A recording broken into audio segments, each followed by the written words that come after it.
turn this on. Young people are heading out, heading down. The rest of us are here. And we are going to continue to look at these various places that the Bible mentions. This next, what we've looked at up until this time, are basically city-states where, Ur of the Chaldees and Shechem. These are relatively small areas where Bible occurrences happen. And today we're going to look at a much larger place.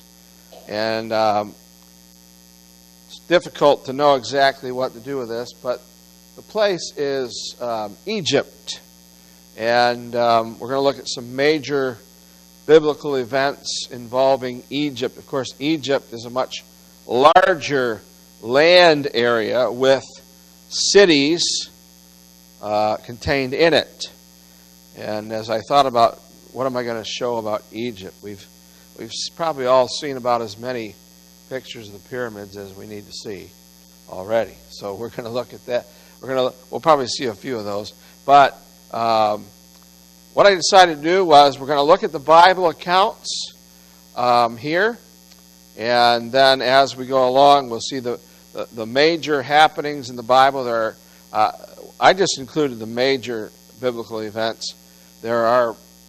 Egypt appears all throughout the Old Testament and even obviously in the New as well. So we'll go ahead and look at some of these events that take place in Egypt. And then I have a couple of videos. I'll explain those when we get there, and then some pictures that we can see, some various areas in Egypt that are important to the Bible. So let's go ahead and look at the first verse here. We've kind of been in this Genesis 12, verses 8 to 10 area the last few weeks here. But the major biblical event involving this one is Abraham goes to Egypt because of a famine. So here we have Abraham between Bethel and Ai, and he's got his altar there, and he's where God has directed him to go, and all of a sudden there's a famine, and he has to leave. Because whenever you do God's will, things are always really easy, right? So that doesn't always happen. And sure enough, here he is, and he probably wondered, what is the Lord doing, sending this famine? So verse 10, there was a famine in the land, and Abram went down into Egypt to sojourn there, for the famine was grievous in the land. So obviously you got to eat, and Abram, I think he was Abraham by this time, is going to go head to Egypt to find food. All right. Another major biblical event that happens here. Hagar takes a wife for Ishmael out of Egypt. This is from Genesis 21, verse 21. He dwelt in the wilderness of Paran. His mother took him a wife out of the land of Egypt. So Ishmael's wife was an Egyptian young lady. And then the other one here is Joseph is sold into Egypt by his brothers. So he's sold into Egypt by his brothers. And I thought I had placed in here. Hopefully we'll come to it. Not seeing it. I hope it went in here. I put a video in here somewhere. I thought it was right here. Anyway, maybe not yet. But it says in Genesis 37, verse 28, then there passed by Midianite merchantmen, and they drew and lifted up Joseph out of the pit and sold Joseph to the Ishmaelites 20 pieces of silver, and they brought Joseph into Egypt. And so there, Joseph by his brothers is sold into Egypt. That's another major event that takes place in Egypt from the Bible. The next one, Joseph is elevated to second in command in Egypt after interpreting Pharaoh's dream. And Pharaoh said unto Joseph, For as much as God hath showed thee all this, there is none so discreet and wise as thou art. Thou shalt be over my house, and according unto thy word shall all my people be ruled. Only in the throne will I be greater than thou. So Pharaoh lifts Joseph up because he interprets the dream that Pharaoh had. 7 years of plenty, 7 years of famine. And so Pharaoh lifts Joseph up now he's second in command in Egypt. All right? Now, again, I thought I put some videos through here, but I don't know where they're at. All right, anyway, Jacob and the Israelites then moved to Egypt. The whole family moves to Egypt to be saved from the 7 years of famine. The famine comes, and now Joseph has saved his own family by what the Lord has allowed to have happen.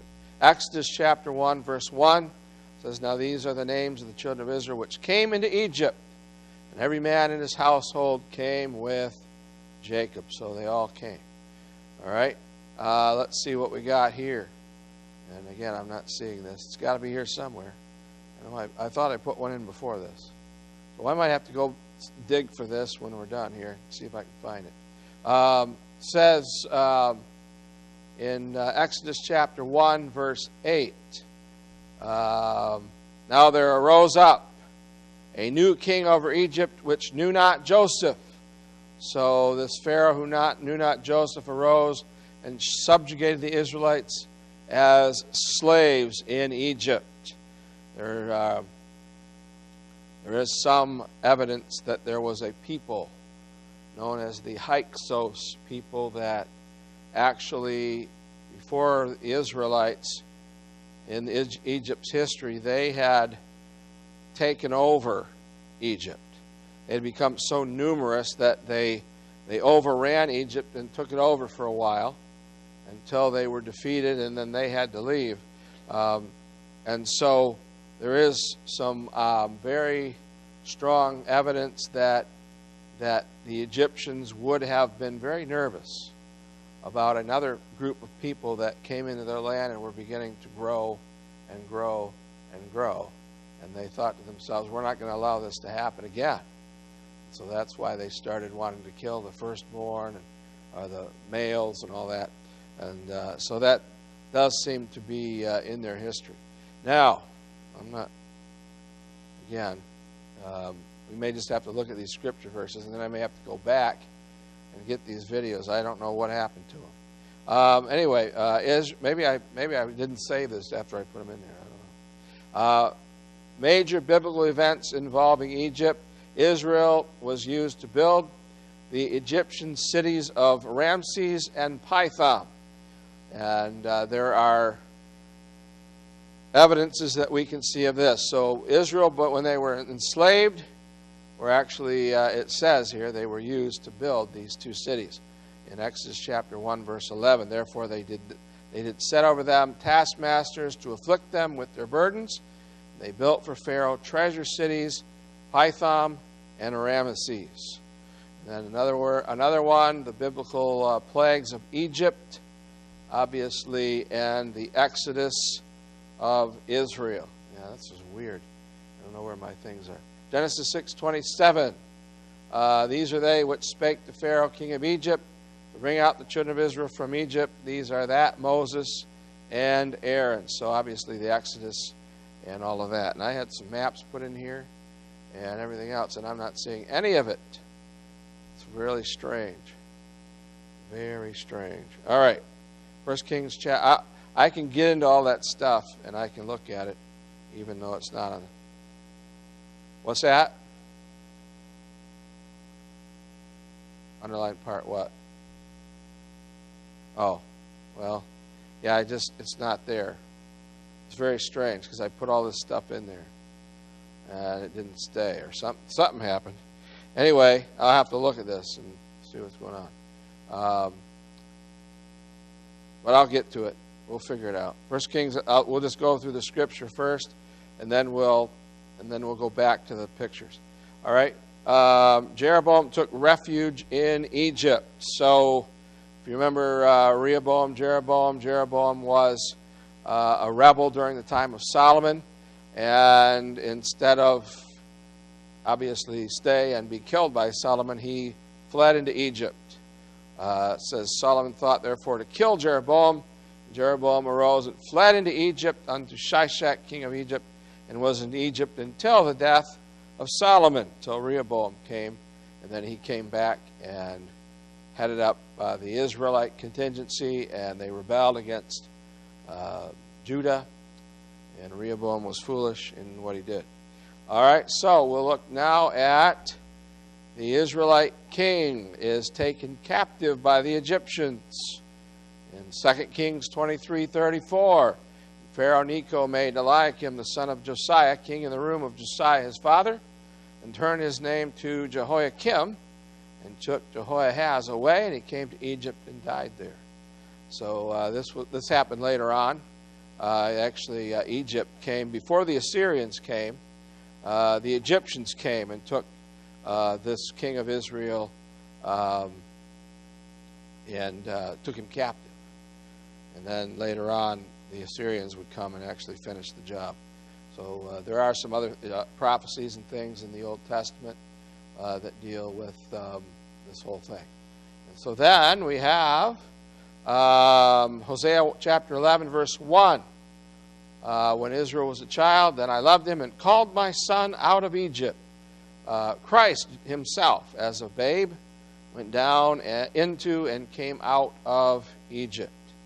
And this is the last slide I have on here with no pictures, nothing put in here that I put in. And I painstakingly put this stuff in there. All right. Major biblical events involving Egypt. Christ went down into and came out of Egypt. This is Hosea 11:1 is the verse I just read, but then Matthew 2:13 is the account where in the New Testament, when they were departed, behold, the angel of the Lord appeareth to Joseph in a dream, saying, Arise and take the young child and his mother, and flee into Egypt, and be thou there until I bring thee word, for Herod will seek the young child to destroy him. Matthew chapter 2:13.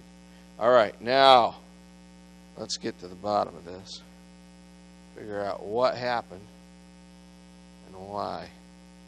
All right, so none of it's in here. Doesn't appear to be anyway. So let's see. Why is not this in here? There's none of it in here. All right, so we're going to have to get out of here. Find these pictures that I have. I have in here somewhere. And I don't know what it's showing back there right now. Just showing my computer screen. So let me see what I can find here. Here and here.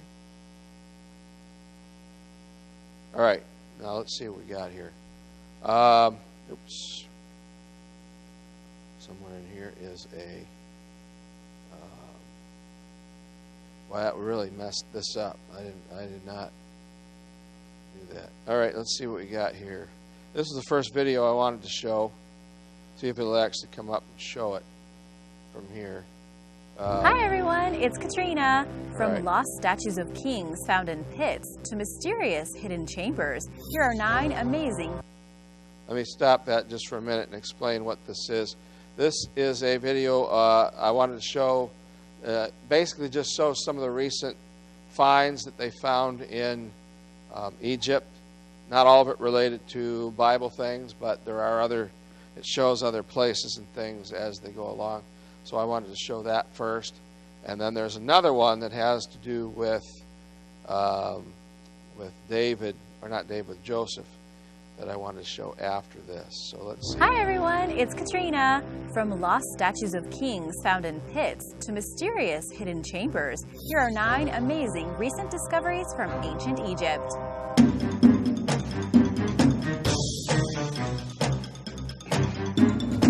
Number 9. Egypt's most influential pharaoh.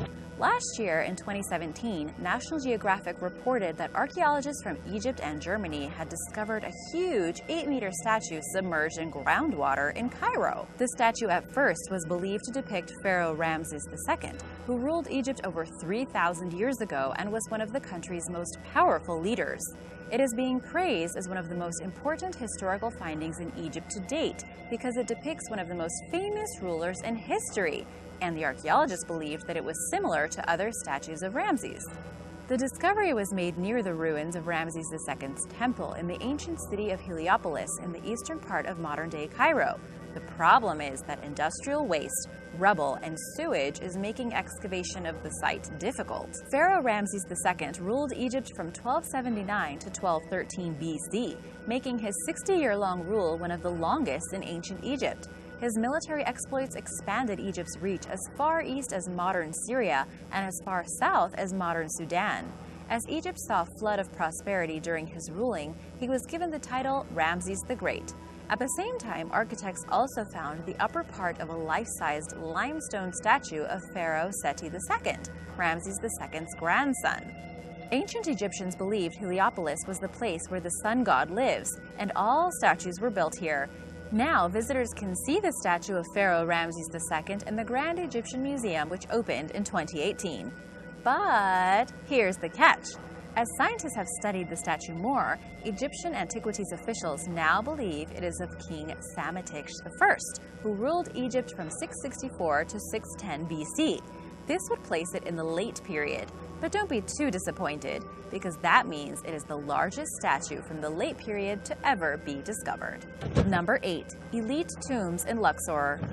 The discovery of 2 ancient tombs in the southern city of Luxor surprised the world and brought new buzz to Egypt in 2017. Located in the Dra Abul Naga necropolis, this area is famous for its temples and burial grounds. It is close to the Valley of the Kings, where many of ancient Egypt's pharaohs were buried. Archaeologists discovered the tombs in the 1990s, but kept them sealed until now. They were found to be 3,500 years old. Inside, one tomb had a courtyard with mud and stone walls, as well as a tunnel connected to 4 additional chambers. The decorations on the walls suggested that the elite Egyptian was buried there during the 18th dynasty, either during the rule of King Amenhotep II or King Thutmose IV. The second tomb had 5 entrances, with each leading to the same rectangular room. The grave held a bandaged mummy whose identity is yet to be officially announced. Experts say it could be someone named Jehuti Mis, whose name is engraved on one of the walls, or it could be a scribe called Mati, whose name is written on funerary cones. So there's lots of names written and it's kind of confusing. It's also believed the mummy could have been a senior official from Egypt's new kingdom. Alongside the mummy, the tombs were crammed with ceramics, including 450 statues. The name of King Thutmose I was also engraved on the ceiling. The other tomb is still being excavated. Number 7. A Nubian King. In 2008, the remains of a mysterious 2,600-year-old statue were discovered in a temple at Dangail along the Nile River in Sudan. However, archaeologists found only parts of the statue, which meant that they could not identify who it was until years later. The temple where the remains were found are believed to have once been dedicated to the Egyptian god Amun. Along with this, other items found in the tomb included figurines, wooden masks, and richly colored wall paintings. In 2017, though, archaeologists made a breakthrough. After 11 years of digging, more pieces of the statue were found with hieroglyphic inscriptions. These clues revealed that the statue depicted Aspelta, a ruler of the Kush kingdom between 593 BC and 568 BC. Aspelta is one of the best-known kings of Kush, an ancient kingdom in Nubia, which ruled over Egypt from 744 to 656 BC. It is believed Aspelta had several wives, but I'm not even going to try to pronounce their names. He may have also been married to his sister, Mataken, because, as you know by now, that's what kings and pharaohs did. When translated, the inscription on his statue revealed he was beloved of God and given all life stability and dominion forever. And now for number 6. But first, if you are a returning subscriber, welcome! Glad to see you again, and be sure to subscribe if you're new here to join the Origins Explained family. Number 6. The Ankhesenpepi Pyramid.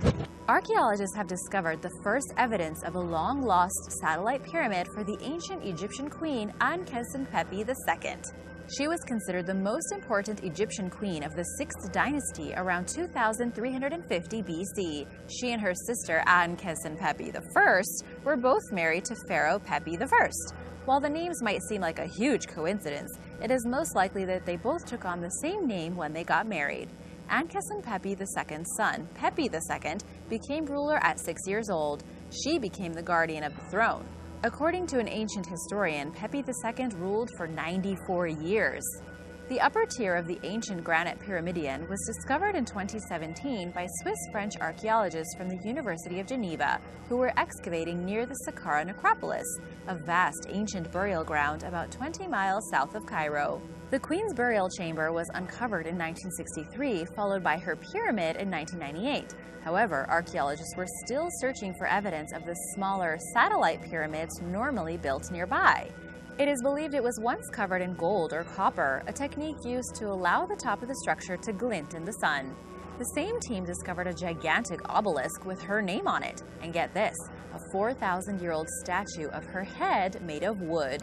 The statue of the queen's head was carved to about human-sized proportions, although with an extremely long neck that stretched about 30 centimeters. The ears are decorated with wooden earrings, but of course, since it is made of wood, it is in pretty rough shape and will need to be reconstructed. Finding statues made of wood that are over 4,000 years old is pretty rare. Number 5. Remains of a musician. In Timnah, Israel, archaeologists discovered the mysterious remains of a pregnant woman from 3,200 years ago. This biblical-era site supposedly never had any female visitors, and during the time of her death, the place was controlled by Egypt. This discovery last year challenged the historical understanding of experts. When uncovered, the young mother's torso, arms, and head were all missing, likely the result of looting. It was the Egyptian glass beads found with the bottom half of her body that helped to establish her origin. Timnah was a copper mine for thousands of years, and archaeologists haven't found human remains there in decades. There are ancient Egyptian temples at the mines, but it was considered an inhospitable area since there was no water. These are the first female remains found in Timnah, and it was believed that women never took the long journey to the mine, so everyone was very surprised. It was still a mystery as to why this young female was in Timnah at the time of her death. However, it has been suggested that she could have been a musician or a singer performing in the temples. Her grave was found close to a temple dedicated to Hathor, the Egyptian goddess of mining, women, and music, and only people of importance were buried there. Sadly, her story of how she died so young and with child remains a mystery that is unlikely to be solved. Number 4. The Statue of Ptah. In 2014, archaeologists discovered a pit full of ancient goodies. Among them, a statue of the Egyptian god Ptah, alongside a beautiful carved cat, a sphinx, and a baboon. Ptah was the god of craftsmen and sculptors and was worshipped in a temple at Karnak. The archaeologists first discovered a pit, then realized there were objects buried in a certain order, meaning that it was a burial ground for sacred objects that were no longer in use. The lower part of Ptah's limestone statue would have needed 2 or 3 people to carry it since it was so large.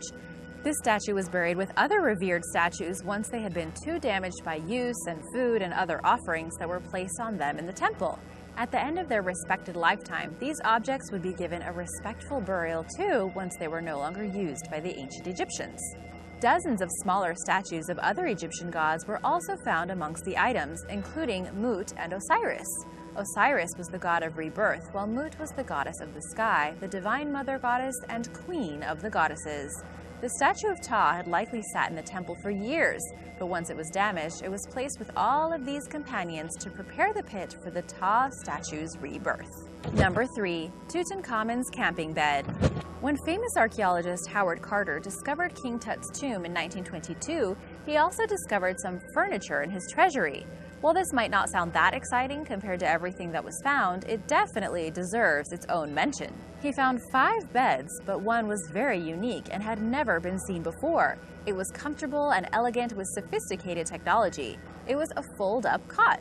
In 2017, the mysterious artifact underwent its first scientific analysis in Tokyo. As you know, it wasn't the priority in 1922.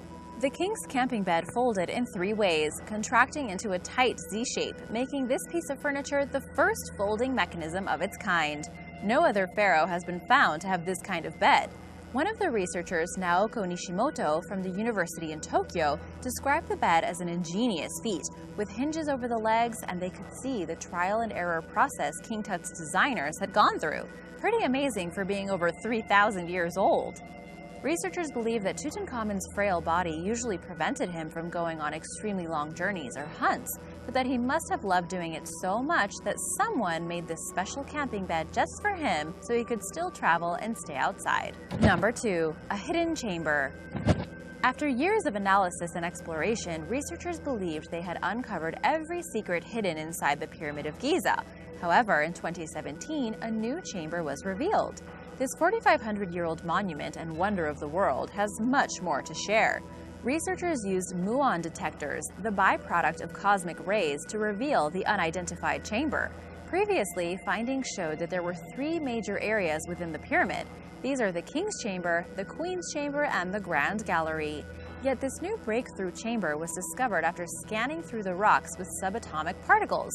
While researchers are unsure of the exact size of the newly found space, they have concluded that it is similar to the size of the Grand Gallery, which has a length of 154 feet and a height of 28 feet, and it is around 68 feet above ground level. However, they are still unsure of what the chamber was used for. This discovery also leads to the question of whether there are other things still hidden in the pyramid. The priority for everyone is to use non-invasive techniques to learn even more. It is the first major discovery in the pyramid since the 19th century. Now, French researchers from the Scan Pyramids project are building an exploration robot that will squeeze into a long, narrow passage and then inflate like a blimp. Finally, thanks to the Heritage Innovation Preservation Institute, we will be able to see what is inside. Number 1. The Two Brothers. In 1907, the findings of 2 mystery mummies left researchers perplexed for decades, but now, thanks to DNA sequencing, scientists have finally solved the mystery. The pair's burial site was discovered in a village 250 miles south of Cairo. They were found by Egyptian workmen directed by early 20th century Egyptologists Flinders Petrie and Ernest Mackay. The mummies lay side by side for 4,000 years in richly decorated tombs, suggesting they were noblemen, but everyone was debating whether or not they were related. Historians discovered their names to be Khnum Nakht and Nakht Enk, and the pair became known as the Two Brothers. When the 2 brothers were shipped to Manchester, England in 1908, they were unwrapped by the first female professional Egyptologist, Dr. Margaret Murray. She concluded that the skeletons were quite different and were most likely not related. 100 years after the original finding, scientists from the University of Manchester extracted genetic material from the molars. Thanks to DNA, they were finally able to determine that the men, in fact, did share a mother, however, they had different fathers. So, they were half-brothers. Dr. Constantina Drousseau, who conducted the DNA sequencing, said that she was grateful to add a small but important piece to the big history puzzle, and that the brothers would be proud. Thanks for watching! Which of these discoveries was your favorite? Let me know in the comments below. Remember to subscribe, and I'll see you next time. Bye! All right, so that's the first one. Let's see if we can quickly... What time we got? 10:16. Let me just show a few pictures. Maybe we'll show that other one next time. I apologize because I honestly don't know how this came about. But either there's something wrong with my program, it's not putting the pictures in, or I didn't save it, or something happened here that was wrong. But let me start here with a biblical map of Goshen. You'll notice this area over here. X marks the spot. This would be the area of Goshen where the children of Israel were during the time of Joseph. If you remember, they were separated from the other parts of Egypt because of the fact that they were shepherds, and the Egyptians were, there was an abomination to the Egyptians to be around shepherds. And so let's go ahead. This one actually is the video I'm looking for. But there's another map here. This is the locations of and you can't see it really. But in that same spot there, Ramesses, Pithom, another city here called On. These two cities were built by the ancient Israelites. And so we're going to get rid of that. And then we have, let's see here, what I want to look at. I think we already looked. Well, no, we didn't look at that one. There's a better map of this whole thing. So here we see the area we're talking about for Goshen, right here. This is called. It's kind of weird. It's called Lower Egypt, and Upper Egypt is down here. And that's simply because the elevation is higher up here than here. It's not north and south. It's lower and upper. And it's kind of confusing. So those are, and then you can see Ramesses here. And we're going to look at, there's Pithom. I have some pictures of that I would want to show you with the, let's see here. While we're here, we'll look at this map. This has the Exodus route on it. You can see there's a lot of discussion about this route of the Exodus. But there you can see where the children of Israel were in Goshen. And then the route of the Exodus, they have to cross. They're having the Israelites cross right here on what they would consider the Red Sea at that time, even though I think they would call that the Sea of Reeds today. And then so they go down here, and you can just kind of follow where the Israelites went on their wandering journeys before entering the Promised Land up here. All right. Quickly, as we go along, I wanted to show you pictures of these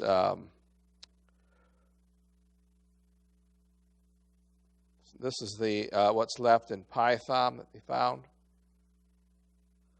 You can see, if you will, these are some homes that they found in Pithom. Probably these bricks were laid by the children of Israel right here. And I had a closer up picture of the bricks, because you can see in them where there's holes in the bricks. Yeah, little holes all throughout these bricks. This is again ancient bricks, probably laid down by the children of Israel. Those holes are where the straw decayed out of the bricks. Remember, the children of Israel used straw when they made bricks. And the Egyptians took their straw away. When Moses started to come and say, "Let my people go," they took the straw away.